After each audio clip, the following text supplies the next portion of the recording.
उन्हीं दिनों हमारे घर के बराबर में एक शख्स ने अपना मकान खरीदा और इत्तेफाक था कि वो शख्स अकेला रहता था, लेकिन मुझे लगा कि शायद वहां पर आने वाले लोग हमारी तरह के हैं।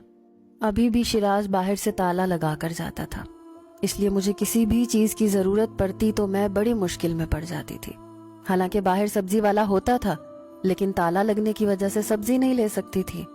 ना ही मुझे शिराज की तरफ से ये इजाजत थी कि मैं आवाजें देकर किसी से सब्जियां या चीजें ले सकती।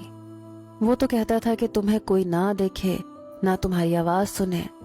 शिराज के जाने के बाद जब मैंने देखा तो प्याज खत्म हो चुका था। मैं सोच में पड़ गई कि आज क्या बनाऊं और प्याज के बगैर क्या बन सकता है। जब मुझे कुछ भी समझ में नहीं आया तो मैंने सोचा कि चुपचाप खामोशी से बराबर वाले घर से प्याज ले लेती हूँ। उसी दीवार के साथ मैंने कुर्सी रखी, वहां खड़े होकर बराबर वाले घर में झांक कर देखा। सहन बिल्कुल खाली था, लेकिन किचन में खटपट की आवाजें आ रही थी। मतलब घर में कोई खातून खाना बना रही थी। मैंने कहा, बात सुने। ये कहना था कि किचन से बाहर आने वाला एक मर्द था, जिसे देखकर मुझे आवाज देने पर पछतावा सा हो रहा था। कहने लगा, जी आपने आवाज दी। मैंने कहा, वो मैं समझी शायद कोई खातून है, आई एम सॉरी। वो कहने लगा, कोई बात नहीं, कहिए क्या काम है आपको। मैंने कहा, मुझे कुछ प्याज चाहिए थी। कहने लगा, अभी लाता हूँ। थोड़ी देर के बाद मैं पीछे हटने लगी जब कहने लगा, ये प्याज लेती जाइए। मैंने शुक्रिया कहा और नीचे उतरकर खाना बना लिया। मैं सोचने लगी कि ये प्लेट उसे वापस कर देती हूँ। मैं कुर्सी रखकर खड़ी हो गई। उस वक्त वो सहन में झाड़ू लगा रहा था। मैंने कहा, भाई साहब। उसने मेरी तरफ देखा।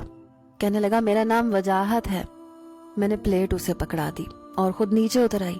अब अक्सर ऐसा होता था कि कोई भी चीज घर पर मौजूद ना होती या शिराज मुझे देकर नहीं जाता तो मैं बराबर से मांग लेती। अब तो वो शख्स जब भी बाजार जाता तो मुझसे पूछ लेता था कि आपको कुछ जरूरत है तो ला देता हूँ। मैं मुश्किल से ही उसे कुछ कहती थी।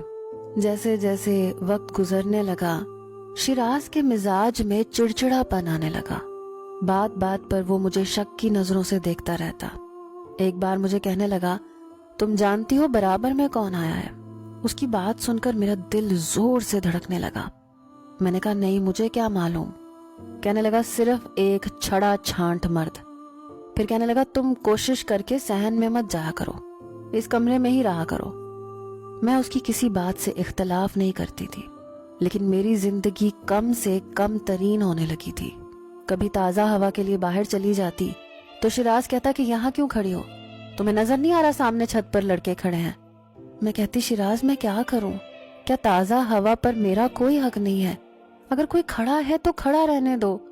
वो कहने लगा, तुम्हें देख रहे हैं, ये देख रहे हैं कि इतनी खूबसूरत लड़की है और इसका शौहर कितना अजीब है। हर बात पर वो बस यही कहता रहता था। शायद उसके अंदर ये एहसास कमतरी थी, हालांकि मैंने ऐसा कभी नहीं सोचा था। मैंने कहा, आप ऐसी बातें क्यों करते हैं? मुझे तो आप में ऐसा कोई भी ऐब नजर नहीं आता। एक बार शिराज घर पर आया तो बेहद परेशान था। मैंने जब वजह पूछी तो कहने लगा, औरत जात होती ही कम ज़र्फ है।